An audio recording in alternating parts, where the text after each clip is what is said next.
Podcast Answer Man, episode number 169. Entertaining, educational, and encouraging content that makes a difference. This is GSPN.TV. Join the community.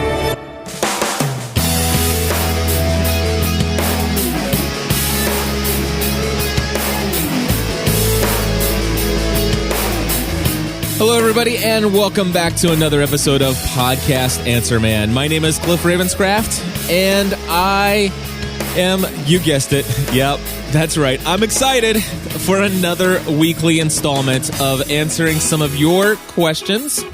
Today, we're going to talk about podcasting and moving your shows from one media host over to another. What do you do about those folks on iTunes? We're also going to talk a little bit about getting syndicated on radio stations and the fact that you might be able to read reviews in iTunes from people from other countries around the world. I might mention a little bit about Thesis and WordPress and GPL licenses and all that good jazz. And of course, I want to tell you a little bit to start off the show about Ning versus BuddyPress. Now, before I do that, I do want to share with you just a few minutes off the cuff without anything scripted or even in my outline to let you know that I am currently thinking through several things in my business. You guys have been following me. Many of you have been following me from the beginning of my journey. Several of you listening, a couple hundred of you listening to this, have been listening to me ever since I started podcasting as a hobby back in 2005. Then there are those of you who took a lot of interest when you heard that Cliff left his career and is going to try to do this podcasting thing full-time as a career.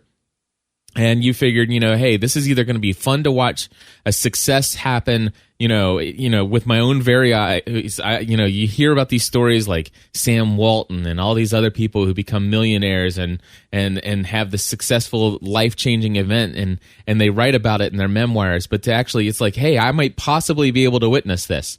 And you figure, I'm gonna take notice of this. Of course, you were probably thinking to yourself, well, you know what? And if that doesn't happen, it's always fun to watch a train wreck. And so, regardless, there have been many of you who have been watching with great interest as I took that plunge. And of course, the first year, not so hot as far as, finances go, and a lot of anxiety and a lot of stress, a lot of asking myself, okay, how am I going to make it? How do I do this? How do I build this business? Learning all this process. And then, of course, that second year, at least the first half of the second year, doing a lot better, but still a lot of anxiety. And then the second half of the second year, just seeing a couple things click. And then seeing what I think Malcolm Gladwell would say is a tipping point. And I came to this place in October of last year where I was just up against the wall. I could not keep up with everything. And I had felt like I was at this place where I was hitting a ceiling in my business. And financially, I was making more money than I had ever made in my business, but it was still at the place where, I'm still not bringing enough money there that I want to, but there's the potential here for so much more. And of course, back then, the answer in October of last year was, of course, to raise my rates. And I went from $95 an hour to $150 an hour. And of course, I told you guys I decided to do that. I figured, that's going to clear out my schedule and give me more time to create these digital training video products. And long term, it's going to be a good decision to do this. And of course, I raised my rates, and what happened? I pick up like more than 20 clients over the course of a 15-day period of time, and it just got crazy. I just didn't have time to do those products, and so I was making more money because I had more clients, but I was working around the clock, and I still was hitting the ceiling of what I could do. January of this year, I hired a virtual assistant. Was really hesitant to do that. How do I spend money paying somebody else to do something when I still have, all these other personal financial needs? And of course, I made that step of faith, like many other steps of faith, and it took me leaps and bounds It just propelled me into the future of some amazing things in my business. So much so that I'm at the place now where, well, actually now I'm making more money than I've ever made in my life before. But with that being said, I find myself able to, if I want to, I can work Monday through Friday from 9 a.m. to 5 p.m. And if I didn't want to go anywhere beyond where I am right now, I found that I could actually continue to work in this business and pursue things where, sure, the bills are all getting paid, everything's fairly comfortable, but I'm still not at that place where I'm putting money away for the college fund for the kids, and I'm certainly not back to putting money towards pension or my retirement or anything like that. So I'm still not where I want to be. Some people say, well, gosh, Cliff, when are you ever going to be happy? And sure, I totally get that. But there's still a level of financial security that I want to provide for myself and my family that I am finding myself right here against another ceiling. And so I want to let you know, over the course of the next 2 months, you're probably going to, and have already heard, you've probably already heard, whether you listen to this podcast or if you also listen to businesstechweekly.com and some other shows that I produce, especially Pursuing a Balanced Life. If you've been following, you've probably heard me throw out a couple ideas, some big, huge, audacious ideas.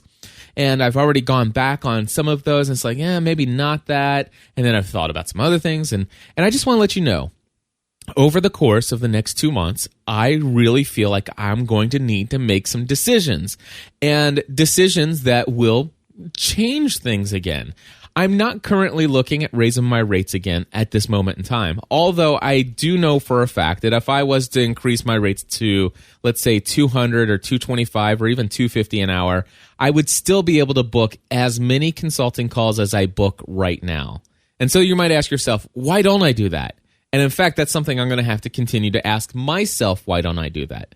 But I just don't know that that's what I'm wanting to do at this moment in time. I don't know why I'm hesitant to do that, but I do have some thoughts and theories. But I just want to let you know, there's that. I'm thinking of some tweaking and membership opportunities. In fact, this is going to lead me into my Ning versus Buddy Press podcast episode number 50 of Social Media Serenity, which, by the way, if you go to socialmediaserenity.com, if you've never listened to that podcast before, I encourage you to go to socialmediaserenity.com and go to episode number 50. The title of it is Ning versus Buddy Press. And you'll get a little bit of the behind the scenes, my thinking behind whether or not I'm going to create an online community using one of those two services, and the reasons why I'm leaning towards one versus the other. And that's of course going to be the platform that I'm going to use to carry out this next phase, this next thing that I'm possibly going to pursue. But I haven't made a complete, full out decision.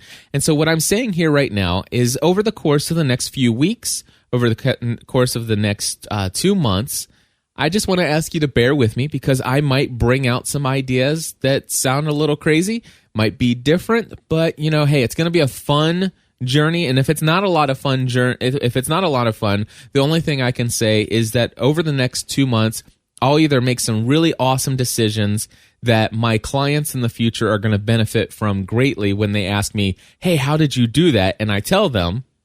And if I totally fail at 1 or 2 or 3 or 5 or 10 of these projects, then the good news is that it's going to cost me financially right here up front. But in the long run, I'll make it back in being able to help my future consulting clients avoid those mistakes. So I just want to let you know, I've got some big ideas. I don't want to go into full details right now, but just be prepared. And of course, if you're not on the mailing list yet, over at podcastanswerman.com/mailing list, you might want to be on it. So that's all I got to say for right now. Okay, so Ning versus Buddy Press. If you're thinking about creating an online social network for your own personal community, definitely go there. Go listen to that. Now, when the next thing we're going to do, though, is we're going to turn over to a voicemail that I got here from Chris, and he wants to know about moving your media files from one host over to the other. Hi, Cliff. This is Chris from the Smorg Show podcast, calling from Oswego, Illinois. This question is for the Podcast Answer Man show. And I was just referred to your show recently, just in the last week or two, and I've been catching up on a lot of your past shows, and I've been really enjoying them. I definitely think I can get a lot out of them, and I probably will use your consulting services in the very near future. But I have an immediate question for you, and I apologize if you've received this same question over and over again. I tried to look through your archives and was not able to find anything like this. I am interested in moving the location of where I've uploaded all of my podcasts. Right now, I am an Apple user, a Mac user. I've got a Mobile Me account, and all of my podcasts are posted out there on one of the Mobile Me directories. iTunes is currently set up for the RSS feed to look for the shows in that folder, in the Mobile Me folder. For a long story short, I have to move all those files somewhere else, a different directory. How do I update iTunes so that it knows to look for the new location of where the files are? And I'm using a software program called Podcast Maker to publish the shows. So I don't know if that helps. I know you talk about FeedBurner a lot. That's what I'm using. And then once I do move them, I heard that there may be an issue with people who have subscribed to the show, that if I'm not sure if they'll need to make a change or resubscribe once that change happens, or if that's transparent to the user. So hopefully that all makes sense. Thank you very much, and I look forward to hearing your answer. And thanks again for all the work that you do. Thanks. Bye. Chris, thank you very much for providing your question for me to discuss and share with the community here at podcastanswerman.com. And got a couple things. First and foremost, I have good news for you. You really don't need to worry about your subscribers at all. In fact, there's going to be no change on the iTunes end of things and the people who are subscribed to your show. So here's the situation, folks. The deal here is that Chris has loaded up and uploaded all of his files for his podcast to Mobile Me.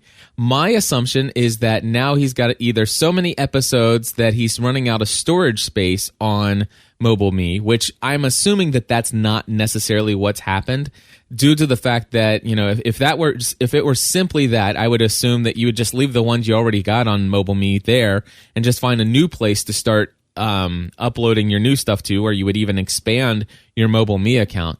My guess, however, and this is just totally me taking a stab in the dark here, but my assumption is that your podcast has gotten enough subscribers now, at least enough for you to worry about losing them in iTunes, that you're starting to see some significant download numbers coming in on those files that are hosted at Mobile Me.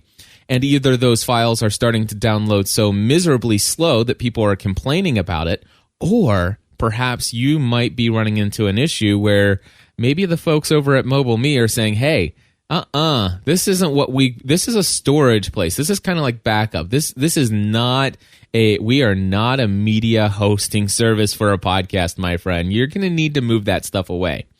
And I would imagine, since you are looking at taking all of your episodes and moving them somewhere else, again, I'm just assuming here, Chris, but that's probably what's going on. And my friends, this is a big issue. A lot of people start a podcast, like this guy I know back in 2005 that started a podcast devoted to the TV show Lost, who decided to just throw his first couple episodes up on his own media hosting site where he has his website. And then the next thing you know, episode number 3, he puts it online. And about 2 or 3 hours later, while he's at work, he's getting tons of emails from people saying, hey, your site's completely dead. And it says, you know, you go to the site and it says bandwidth limit exceeded. Please contact billing department. Well, that guy was Cliff Ravenscraft. And sure enough, I didn't think I could get 50 people to listen to a podcast about me talking about Lost. And before I knew it, I had 14,000 subscribers in no time at all, and eventually grew that show to an audience of 60,000 people. Now, you take 60,000 people and a 60 megabyte file, that takes up some bandwidth, my friends, and Mobile Me would not be happy with the bandwidth usage on that. So, Okay, so the thing is you already understand. You need to take the episodes down off of Mobile Me. You need to replace them and put them somewhere else. Well, I'm very thankful to you for including a very important piece of information. You said that you're using Podcast Maker software to create or to generate your RSS feed for your podcast. My friend, the iTunes Store does not have anything stored about your podcast. Okay, technically they could have cached information. But the reality is the iTunes listing is nothing more than just a rebroadcast of your RSS feed, of what they see or at least saw the last time they looked at your RSS feed. And so if you change your RSS feed, it changes what's in iTunes in the listing page. Now, as far as those people who found you in iTunes and they subscribe to your podcast, well, they're not subscribed to what iTunes has. They're subscribed to what your RSS feed is. So if I go into iTunes and I subscribe to your podcast, and from that point forward, I'm getting my information. iTunes is getting my information about your podcast, not from iTunes, but directly from your RSS feed, which, by the way, you happen to be creating or generating every time you put a new episode into your Podcast Maker software. Now, for those of us who use WordPress and you've hired me, this is the same as basically putting an episode online on your WordPress page and FeedBurner making the podcast compatible feed for you. Instead, what happens here is Chris is using software that he doesn't even need a website if he doesn't want one. He doesn't have to post it anywhere. There's just the software that generates an RSS feed that's podcast compatible. And by golly, he just it syncs that data. Every time he posts a new episode in the software, it uploads a new XML file or a new RSS file on his website. And of course, that's what iTunes and all the subscribers are getting from him. So Chris, all you need to do is go into your Podcast Maker software and go back to all your prior episodes, and where you told it that your file is located at http:// mobileme.com, or me.com / your username / the name of the file. Well, let's just say you move it over to Libsyn. Well, then it'll be traffic.libsyn.com / your username / the name of the file. So basically, you just go in and tell the software, instead of pointing the RSS feed towards Mobile Me, where that episode was, point it to the new place that you've put it. And just update that in your Podcast Maker software. Publish the new RSS feed that it generates for you automatically once you have all that updated. And then everybody who has subscribed to your podcast from that point forward, and even your current subscribers, will then see that those podcasts are there. Now, it is possible to actually go in and let me see here. It is possible to go in. I just lost my train of thought because of the chat room again. But that's not the chat room's fault. It's my fault. Anyway, you go in and you do that, and that should take care of it. Yep, there we go. There's the Cliff's unpolished approach. Anyway, Rob in the chat room says you could find the XML feed and find and replace it with a text editor. You could do that, but I will tell you, since you're using Podcast Maker software, it is the way to do it. It actually creates the RSS feed for you. Oh, I've got it back. Okay, it is possible that, let's just say I subscribe to your podcast and you have 30 episodes. All right. If you have 30 episodes and I've already downloaded and listened to all 30 episodes and I've since deleted them, it is very possible that if you make changes to all the prior episodes, all the prior 30 episodes, when I actually go to refresh your feed again after you've made the update, it's possible that my iTunes is going to see all of those prior episodes as new episodes. It's a potential problem, or it's a potential fact that this might occur. It may not, as long as you're just updating just the hyperlink. I don't know, but it's not a big deal, because typically, by default, iTunes will only download the most recent one new episode, unless people have changed their settings, which you can do on a podcast by podcast basis, or you can change the default settings. But anyway, if I saw that and I would say, oh, he must have done something to his feed. Anyway, I already have the prior 30 episodes. I'm just going to go ahead and delete those and just listen to episode number 31 when he releases it. So anyway, Chris, I hope that helps you. The good news is you don't need to worry about anything. All right, moving along, getting syndicated on radio stations. This is a call that has come in from Pete. Pete, take it away. Hi there, Cliff. This is Pete from the Frequency Cast podcast. And in case you're wondering about the unusual accent, we're over here in the UK. I'm a fairly new listener to Podcast Answer Man, and I'm slowly working my way through the back catalogue. You've got some really great tips there, many of which we've actually already put into practice on our show, so many thanks for that. I thought I'd share with you a quick win that we've had with our podcast. Myself and my co-host Carl both came originally from the world of radio broadcast, and when we put together our podcasts, we tend to use a lot of the old radio tricks to get the shows packaged up in a certain way. Off the back of that, we were approached about 2 years ago by a terrestrial radio station to ask if they could rebroadcast our shows, which obviously we were happy to let them do. We're now actually finding a new audience by making our podcasts available for free syndication, and we're currently on nearly a dozen FM, internet and hospital radio stations over here in the UK. Syndication's worked for us. It may be something that some of your other listeners might want to consider as well. I do have a quick question for you. Now, I know you're not into your stats, but I have to admit we are. We're a technology podcast, and over here that's quite a competitive market.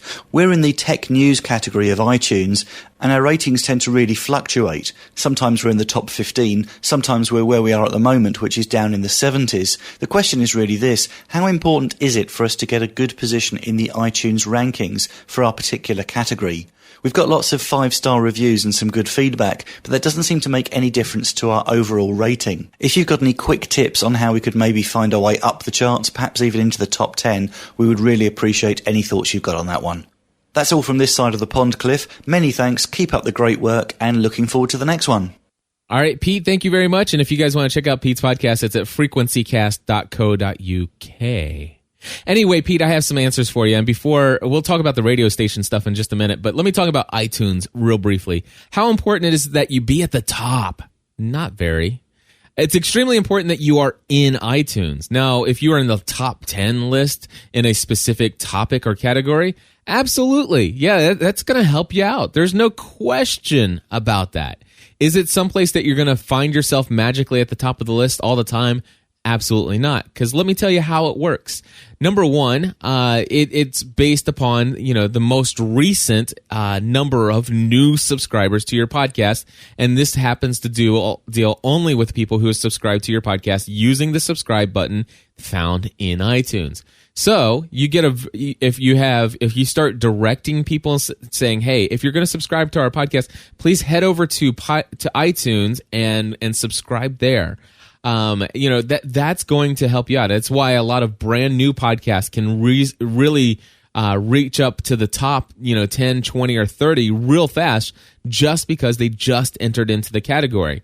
Now, what got them there to the top when they basically, they're a brand new podcast. They really didn't do a lot of promotion right off the bat, but all of a sudden, boom, they've got a brand new podcast and they find themselves in the top 20 of their category. How did that happen? Well, it's because they actually have good keywords. And people are in iTunes all the time searching for keywords, searching for podcasts. People find me because they actually go in and do a search for podcast on podcasting or something like that, and podcast consultant or whatever. And they find me as a result of that search. And so just naturally what happens is when you're brand new and these things start happening, people start gravitating to that. They see you in there and they say, I'd like that. And they hit subscribe. And because you only have to have like 15 new subscribers, and that's immediately going to jump you way up to the top of the list. Seriously. You want to see, I don't know if I could pull this off, but if you want to see Podcast Answer Man go to number 1 in whatever category I'm in, I'm not even sure right now what category I'm in, but I know how to do it. All I have to do is ask every single one of you, please do me a favor. After you listen to this podcast, I want you to go in and delete Podcast Answer Man out of your feed. Completely out of your iTunes, every single one of you. And then what you can do is go into iTunes and do a search for Podcast Answer Man. And then once you're under Podcast Answer Man in the listing page, go in and click the subscribe button. This will make you a brand new subscriber to Podcast Answer Man, especially if you haven't subscribed to me in the last 30 days. So if you've been here for the last 30 days, so if hundreds of people were to unsubscribe from my feed, go into iTunes and click the subscribe button, by golly, you watch me, I will be number one in whatever main category that I'm in. Now, Daniel in our chat room says Podcast Answer Man is currently under quote-unquote staff picks. So that's pretty cool stuff, and that certainly gets me a lot of recognition. So being in a good place, and it says staff picks for podcasting, which is cool. Thank you for that, Daniel. But anyway, it's good to have that stuff, and it's not wrong to aspire for it. But let me tell you, short of getting brand new subscribers, here's another way you rise to the top of the list. And again, I'm going to keep talking about rising to the top of the list, because you maintaining yourself at the top of the list, good luck. But I can tell you what it'll take to keep you there. The next one is you need iTunes reviews and ratings. So people who will go in, and you definitely want to, while you're in there resubscribing, if you want. I mean, I don't suggest everybody do that. I mean, if you want to, go ahead, whatever. But I definitely don't want to ever be seen as quote unquote gaming the system. But I'm just telling you this, getting new subscribers, that's, definitely is going to help you jump up. That's, I think, one of the biggest new criteria for getting you up on the list and the algorithm that they have. But anyway, having people write reviews and getting 5-star reviews, or 5-star ratings. Now, I will tell you, I believe that reviews, getting a written review in combination with a high rating, that is going to move you right up the ranks as well. Very, very, very fast. So here's the situation. What I want to tell you to do is you can ask your audience to leave you a review in iTunes. Now, I don't bother with this stuff a whole lot personally. And the reason why I don't bother with it a whole lot is because what happens is, you have to keep asking people over and over again, and people can only leave you a review once, and once you've asked somebody to do a review for your show in iTunes for 13 weeks in a row, and by golly, 13 people have already done it, well, those 13 people are going to really be upset with the fact that you continually are going, asking them over and over again to leave you. It's like, by golly, I left you a review. So anyway, that is definitely what you should do there. Also, the thing is, though, being in iTunes, having the right keywords. So here's what I suggest that you do. Instead, in your FeedBurner feed, I would suggest, instead of just the name of your show, why not add a couple things like Podcast Answer Man?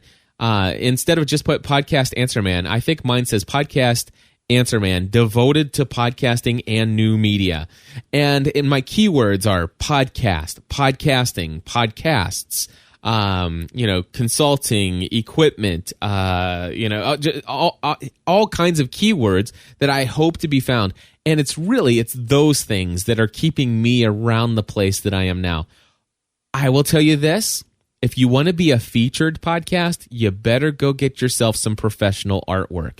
Now, I have good news. I do actually offer this as one of my services to my clients. So if you're having a hard time with Photoshop and all this other stuff and coming up with a creative, really nice looking graphic for your podcast, send me an email, cliff@ravenscraft.org or cliff@podcastanswerman.com. I'll get you a quote on some podcast artwork.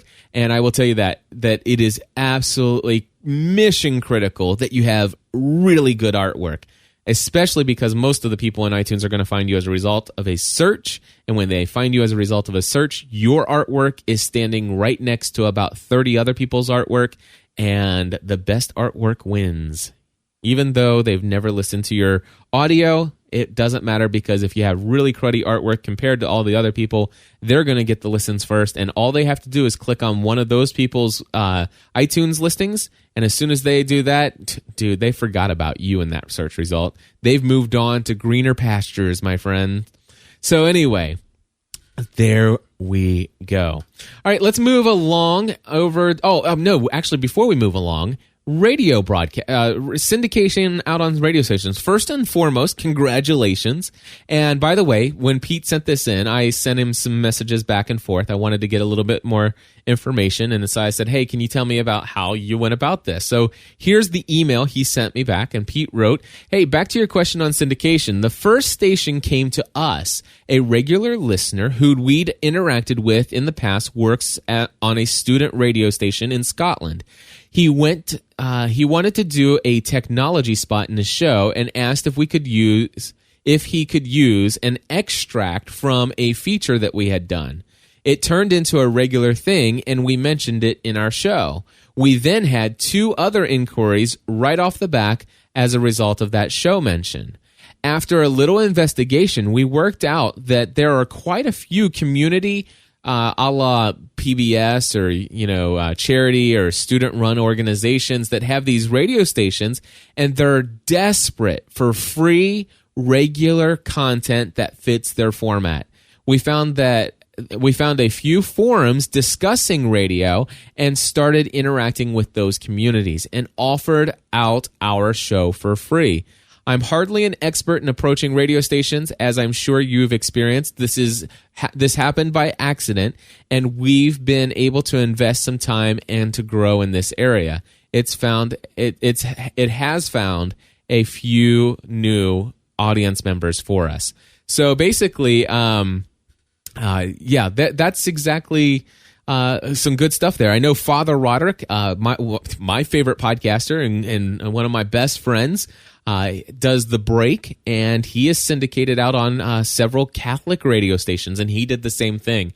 He started mentioning it in his show that he wanted to make that available, and whatever content or contacts were made, and he is now syndicating his show out on terrestrial radio. I think that's a great thing. If that's something that sounds appealing to you, I would certainly check it out. I think they're in the chat room asking about resolution size of podcast artwork. I think these days you should probably be considering getting a 600 by 600 version of your artwork. And of course, they're asking, should it be JPEG or PNG? I would suggest that you get both from whoever makes your artwork for you. Although I will tell you that it would probably be in your best interest that when you go to publish your RSS feed, that when you have the tag for the artwork, that you use the JPEG version of it. But go ahead and just grab yourself the PNG, which is an uncompressed version of that artwork, because it is going to be a much higher quality, and that way you can possibly use it in some other areas, such as like a Cafe Press store or some other stuff. Although Cafe Press, that might be a little small for Cafe Press. But anyway, you get the idea. All right, so anyway, let's talk about our next call. Actually, this is just a comment that came in from my good friend Andy Lehman, who, by the way, Andy actually came into the studio, came and visited me here in Hebron, Kentucky, came into GSPN.TV world headquarters. Of course, he had to leave his gun at the security desk, but I'm just kidding. Anyway, Andy, take it away, my friend. Hey, Cliff, it's Andy Lehman from Indiana. Just calling after listening to your latest episode of Podcast Answer Man, where the gentleman called in saying he messed up his review on iTunes. Just a quick thing for you. You can actually see his review in iTunes. All you have to do in iTunes, at the very bottom, it says that you're in the United States if you're looking at your iTunes. You can switch that to any other state, any other country that you'd like to. So you could actually go and see his review from Australia. Thanks. Have a great day.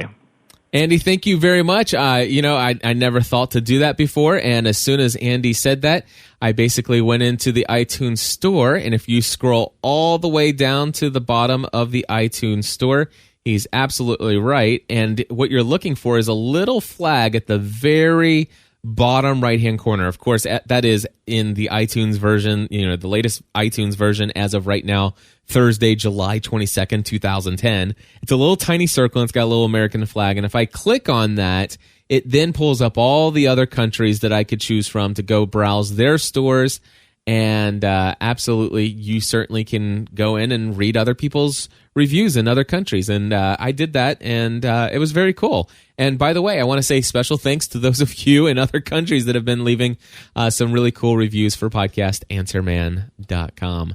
I really appreciate it. And Andy, I really appreciate you calling that in.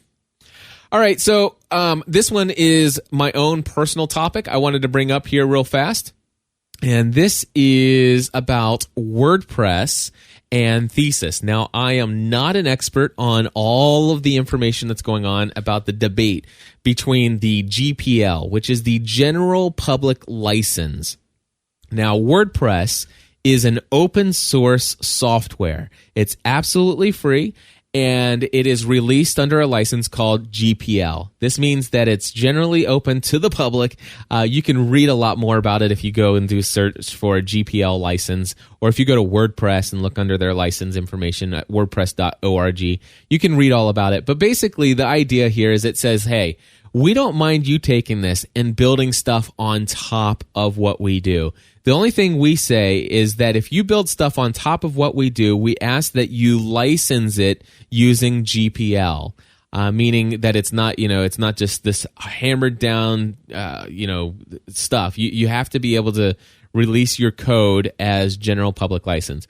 Well, there's a guy, his name I think is Chris Pearson, and Chris actually is the person behind the Thesis theme, which is a very, very popular theme. In fact, it's one that I recently was won over to. In fact, podcastanswerman.com and virtualassistantpodcast.com, both of these podcasts, as they're actually in their current form on Thursday, July 22nd, 2010, are using the Thesis theme. And, here's a couple things. Number one, I used to actually have an affiliate code with them, and I remember getting tracking information on one person who purchased the Thesis theme.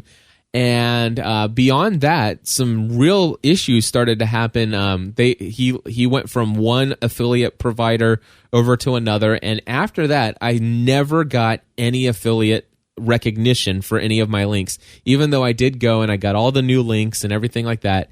And so, therefore, I happen to know at least 50 of my clients have gone and purchased the Thesis theme, and not one single penny came into me. So I apologize for those of you who purchased it thinking that you were getting me some credit, and certainly that's the case. It should have been, but it didn't happen.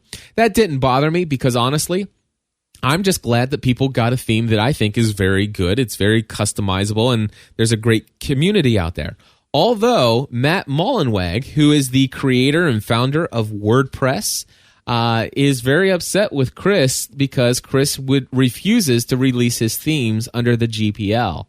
And, and of course, I'm not going to go in and I'm not going to tell you this whole entire debate, but I am going to create a link in the show notes to it's mixerg.com, and it's there's a podcast interview, an audio interview. It's about an hour in length, and it is Chris Pearson versus Matt Mullenweg. It is a very good listen. To be honest with you, wasn't crazy about the attitude and some of, I hesitate to use the word arrogance because I come off as being arrogant, I think, many times.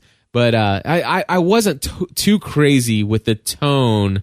I wasn't too crazy about the tone that Chris Pearson had with Matt Mullenweg. And to be honest with you, there's only one thing that I really don't like about the Thesis theme, and it's got profanity written into the actual code that everybody sees. Now, it's got this big ASS save button. That's what it says. It says the big ASS save button. And every time you make a change in there, you have to click the button. And of course, what I do is I always go in, and he very thankfully he goes in and he allows you to change the text. And of course, for some of my clients, I know a lot of my clients that is like, whoa, that was offensive, and they're very, they're Christian based company or whatever. And I just put remember Jesus saves, and I put that in there. Or most of the time, I just put don't forget to save. And so you can go in and stuff like that. But anyway, I listened to the debate. I think Chris has a point. I really do think Chris has a point. But I think, man, the attitude in which he carries out his point is, the conversation just boiled down as like, listen, if you think you've got a case, sue me. And that's actually how the conversation ended. and I wasn't too happy about it. I've personally decided, you know what? I'm not going to promote Thesis using affiliate codes. So if you go to, for example, if you go to podcastanswerman.com/hosting, that's where I talk about my my Bluehost hosting account, and it talks about where I talk about hosting your website there and all of this other stuff. It used to actually talk about both Bluehost and Thesis. I took out any reference to Thesis at all in that post because it's a very popular post. I mean, it gets tons and tons of hits on a daily basis from people searching on Google. I still like Thesis until I find another one. And of course, anytime you go into these themes, I mean, learning a new theme is like learning a new language. It really is. Every what do you call those coders? Every developer. Thank you. Every developer writes in their own style. No, I mean, obviously PHP is the computer language, CSS and JavaScript and all this other stuff. But the thing is that when you go from Thesis, I went from Studio Press over to Thesis, and it's night and day difference. And of course, I've been talking to my good friend Mitch Cantor from StudioNasVegas.com. Anyway, he's suggesting that I take a look at the Woo themes, and it's like, man, I just spent so much time learning Thesis. And by the way, Thesis is still available for sale, and let's just say Chris gets sued or whatever the case may be, I don't think that's going to affect anything. I mean, it really shouldn't affect me at all. And so I personally, I really am still happy with my Thesis theme sites. I will probably continue if I needed to create a site anytime within the next 30 to 60 days because of all the other projects I have going on. I'm certainly probably going to create your site using Thesis myself. The fact is when it comes down to it, I don't care what theme I'm using as long as I get the output on my site to make it look the way it looks. And of course, the truth is you could really use any theme as long as you know how to customize some CSS and PHP and all this other stuff. You can really make anything do whatever you want it to do. And so, yeah, there you go. Anyway, I do have one last voicemail, and then I'm going to wrap things up here. And this is actually coming in from Larry. Larry, take it away. Cliff, it's Larry in Louisville, your newest best friend in the bluegrass. I just wanted to call and let you know that the podcast Answer Man has been a tremendous blessing to me in my podcasting career, which I'm a newbie at. But I found you through iTunes, searching on podcasts on podcasting, and that led me to GSPN TV, and I've gone back over the last couple of weeks and just blasted through all of your episodes. I've listened to about 45 or 50 of your episodes in the last couple of weeks. That's one advantage to having show notes, is so that you can see what any given episode is about, so you can pick and choose those in the archives that you want to listen to. One thought I had about your news about billions of new podcast listeners, especially in the BRIC countries, was it made me think of Leo from Leoville's comments some months back about how podcasting was dead. And my thought is, why don't you try telling 4+ billion people that podcasting is dead, who now have the ability to access an iTunes store. As long as American content is made available in those iTunes stores around the world, then we'll be in good shape. I think podcasting will be around for a long, long time. Just again, thanks for all that you do. And I became a Plus member, and as I stated in my question on my registration page, why did I become a Plus member? Very simply, to show my gratitude for the value, the content that your podcast has provided me over these last couple of weeks. and the value of the content it will continue to provide me in the months and years to come.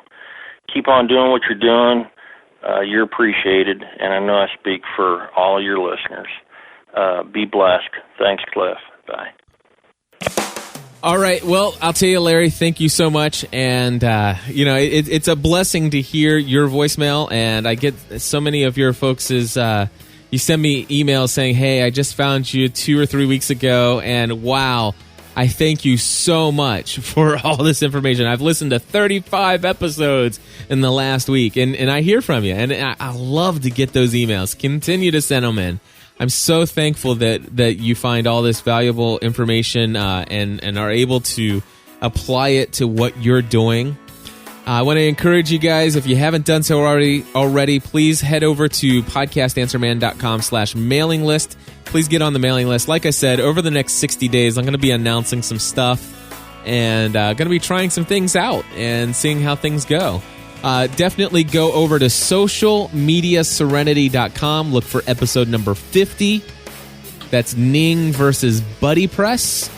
Definitely want to check that out if you want to even hear a little bit behind the scenes of some things that I've been thinking when it comes to changing some things up for my online community. And, of course, I guess if I were to promote any of my products, since I am sponsoring my own podcast here, I would encourage you to check out Evaluating Your Podcast. If you head over to podcastanswerman.com/products, or if you look over on podcastanswerman.com on the right-hand side, there's a little square image that says Evaluating Your Podcast. Here is where I actually have a 2-hour, or it might actually even be 2.5 hours. I should probably look that up. But anyway, it's at least 2 hours. I think it's 2.5 of me sharing with you a nearly 100-item checklist of all the things that I evaluate when people hire me to evaluate their podcast for them. Now, of course, people normally pay me $300 to do this. And basically what I do is I go through and show you all the things that I look at, and I actually sit down with you and explain to you why all of those things, why am I looking at them, what do they mean, what do they do, and every single person who's ever purchased the Evaluating Your Podcast has come to me and says, wow, you need to increase your cost on that. My friends, the only reason I create these things is because I know many of you can't hire me at my current rate of $150 an hour. And so what I've done is I've made it to where you can actually get this information at 1/3 the cost of what it would cost to hire me one-on-one. And you can literally go through with this product and evaluate your own podcast. Again, that's at podcastanswerman.com.